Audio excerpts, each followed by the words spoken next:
One day, Edward was in the shed where he lived with the other engines. They were all bigger than Edward and boasted about it. "The driver won't choose you again," said Gordon. "He wants strong engines like us." But the driver and fireman felt sorry for Edward. "Would you like to come out today?" "Oh, yes, please," said Edward. So they lit his fire, made lots of steam, and Edward puffed away.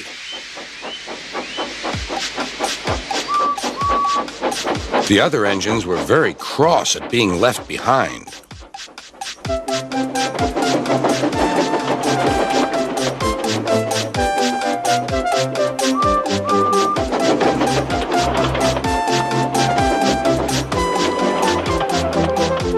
Edward worked hard all day.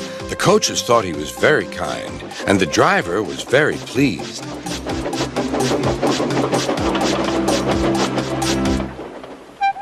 "I'm going out again tomorrow," Edward told the other engines that night.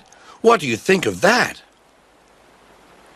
But he didn't hear what they thought, for he was so tired and happy that he fell asleep at once. Next morning, Edward woke up to find nothing had changed. Gordon was still boasting. "You watch me, little Edward, as I rush through with the express. That will be a splendid sight for you." "Goodbye, little Edward. Look out for me this afternoon."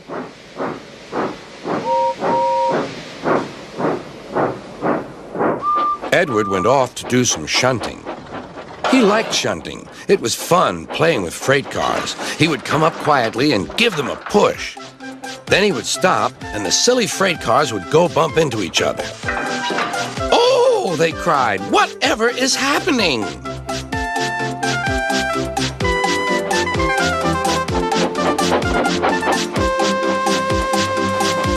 Edward played till there were no more freight cars. Then he stopped to rest.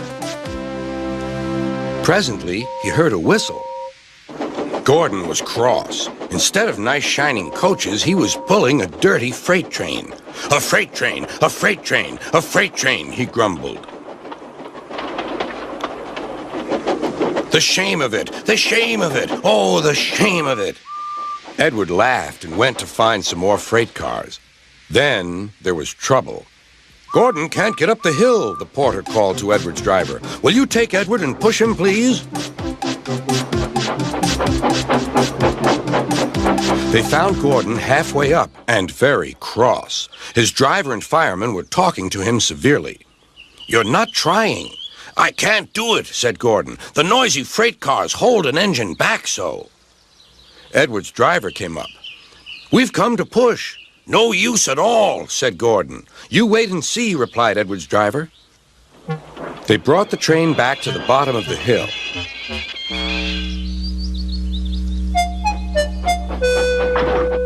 "I'm ready," said Edward. "No good," grumbled Gordon. They pulled and pushed as hard as they could.